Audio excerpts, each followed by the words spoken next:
Well, hello, fellow Patriots. In today's video, we're going to do a reaction to Steve Forbes' open warning letter to President Javier Milei. This warning letter was from February 8th of 2024 and is found on Forbes' channel. I will put the link to that in the reference links that are found down in the description below. But before we get started on today's video, I'd like to remind you about a promotion that we have going with the rogue dermatologist, Dr. Yuval Bibi. A lot of you have been asking about the Second Amendment eye chart acrylic print that sits behind me in all of my videos. That print was created by the rogue dermatologist. If you follow the promotional link in the description below, iChart2a.com, it will take you directly to the website. To pick up your own 9x11 rolled poster version of this acrylic print, scroll down, click Add to Cart, click Checkout, and you can see here that the normal retail price for this poster is $20. Enter the promotion code PDPoster, hit Apply, and now you will see that the price is $0. Just cover the cost of shipping and handling.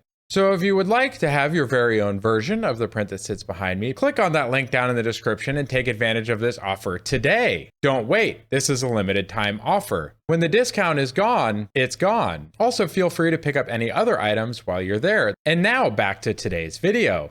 Please make sure you take advantage of that offer and browse some of the other material that the rogue dermatologist has on his store as well. He has many great patriotic items, and we look forward to very soon be offering you something for our Javier Milei fans. We can't wait to bring that to you, but in the meantime, let's get the video pulled up and let's get into it.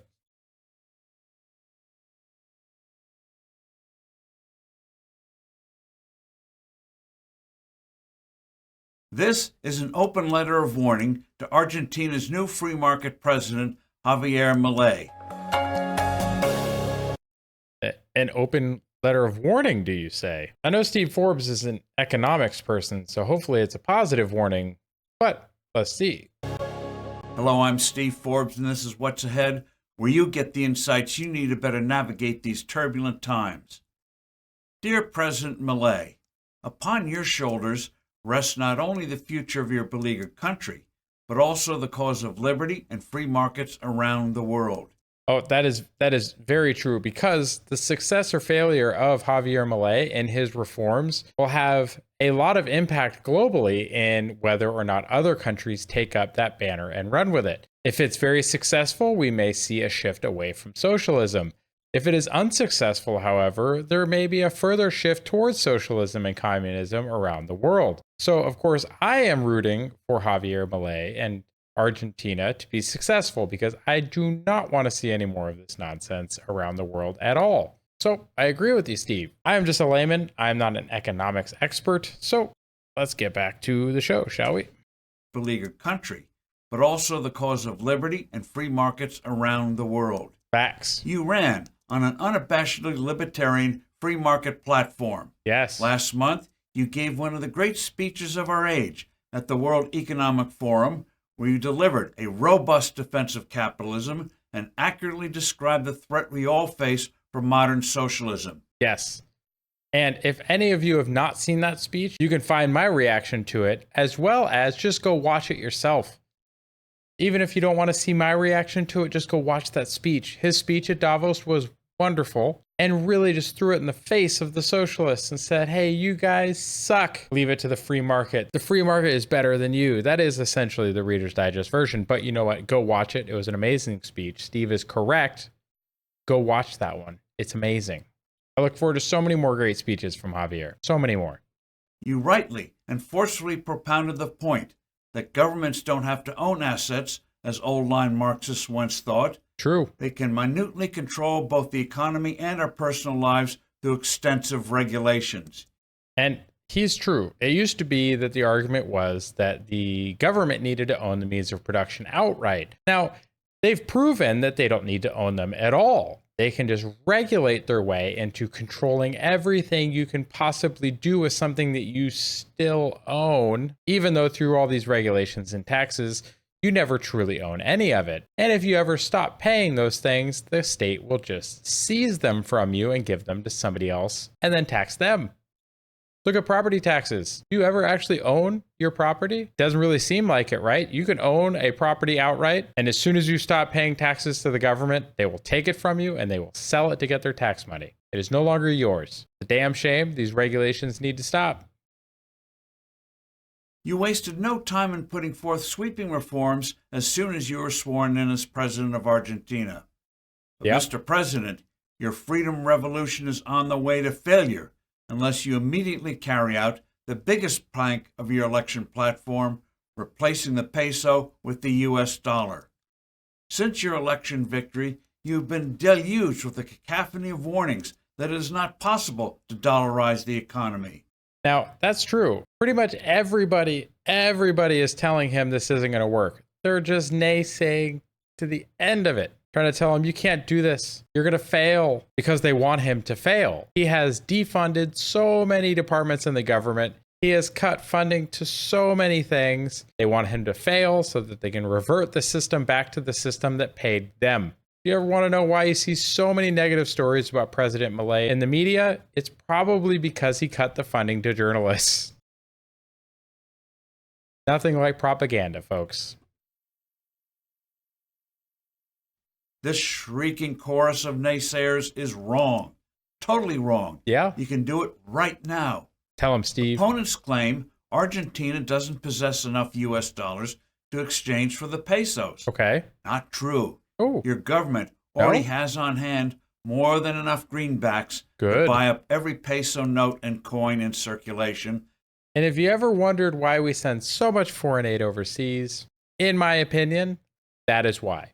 Because the more US dollars we send overseas, the more addicted and dependent people become on the dollar and its success. If you ever wonder why we send all that money overseas and don't spend it inside the United States, well, as the world reserve currency, if you spend that money inside your own border, you cause inflation. If you send it somewhere else and then they spend it back in your country, no inflation. At least that's my general understanding of it. Now, if you have a correction, feel free to leave it in a comment below, as I don't mind admitting if I'm wrong, and I am here to learn with you. But that is my non-expert opinion on why it is we send so many dollars overseas to all these other countries. We want them to keep the dollar afloat. It just makes sense to me. Hopefully I'm right. And have plenty of money left over. Steve Hanke and Francisco Zalve, both experienced experts in effectively fighting inflation, point out the simple truth that, quote, all other peso assets and liabilities are simply nominal claims or IOUs that can be expressed or redenominated at any time in any unit of account or currency. That's convenient. Quote. In other words, if an Argentinian has, say, a debt of 1 million pesos, he would owe $1,200 instead after the dollar replaces the peso. Same debt, just denominated in a different currency. Overall, that seems simple enough. Is it actually that simple, though?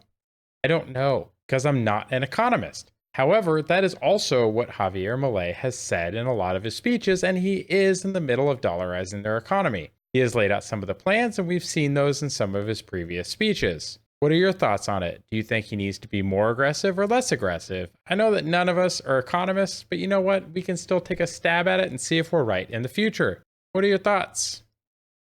By the way, both Hanke and Zalve helped Ecuador successfully dollarize 24 years ago. Okay. So they have some credential, right? Like they've done it before. Doesn't necessarily mean they can be successful again, but they at least have more expertise than I do. The worrywarts overlook a huge fact. The people of Argentina already hold tens of billions of US dollars, stashed both overseas and under mattresses at home. Right. Does that mean they're stashed overseas in mattresses also? Or is it in banks overseas and in mattresses at home? Hopefully our economy doesn't get so bad that people are back to stuffing cash in mattresses and walls. Because I've seen weird pictures from then of just piles and piles and piles of cash. Hopefully we never get there. Hopefully Argentina never gets there. Transactions more and more in Argentina are being conducted either with dollar bills or denominated in dollars.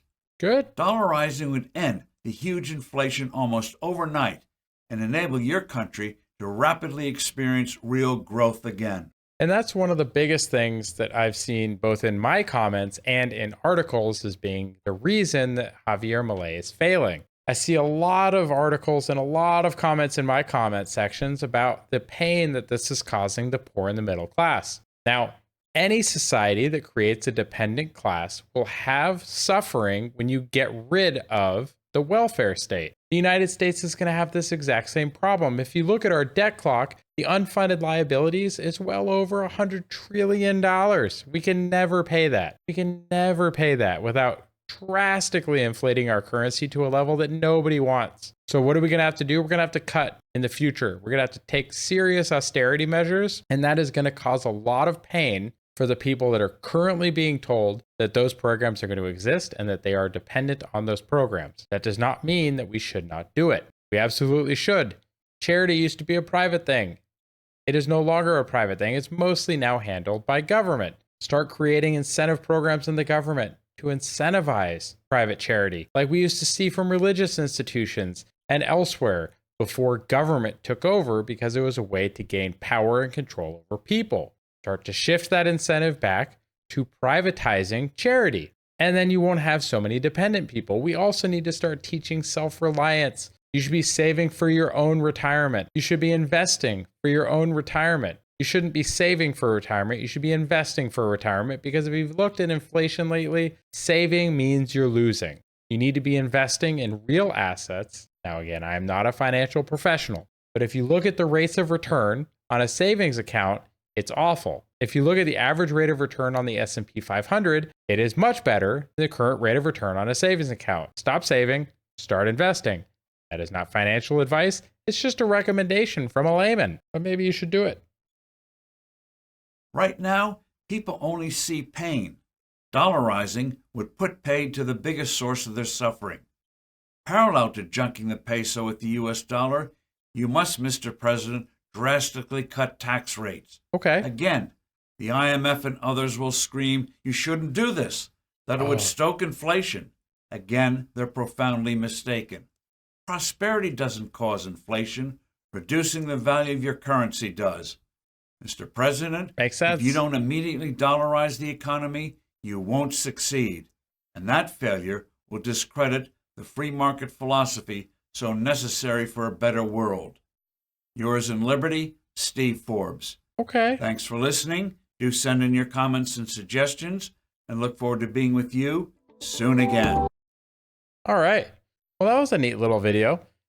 But I agree with a lot of what Steve says. Obviously, I should. He's much more of an expert in this field than I am. But it makes a lot more sense than a lot of the messaging we're seeing out of the left. He's basically saying prosperity is the way out. Dollarizing is the way out. Cutting taxes will mean more prosperity. And we've seen that here in the United States, no matter how much the progressives try and tell you that tax cuts only benefit the rich. That's just not true. The more taxes you cut, more jobs can get created. Government needs to get out of the way of these capitalists, not seizing more control of the economy, but giving up that control. Let the free market actually be free. Thank you to those of you that made it to the end of this video. I greatly appreciate your support. If you enjoyed it, please make sure you like the video and leave a comment below. If you'd like to see more videos like this one, please make sure you subscribe to the channel and click the little bell icon so that you can be notified when I upload additional content. If you have a recommendation for a future topic or video that you would like to see on this channel, please make sure to leave it in a comment below, as a lot of the videos that come out of this channel come from viewer recommendations from people just like you.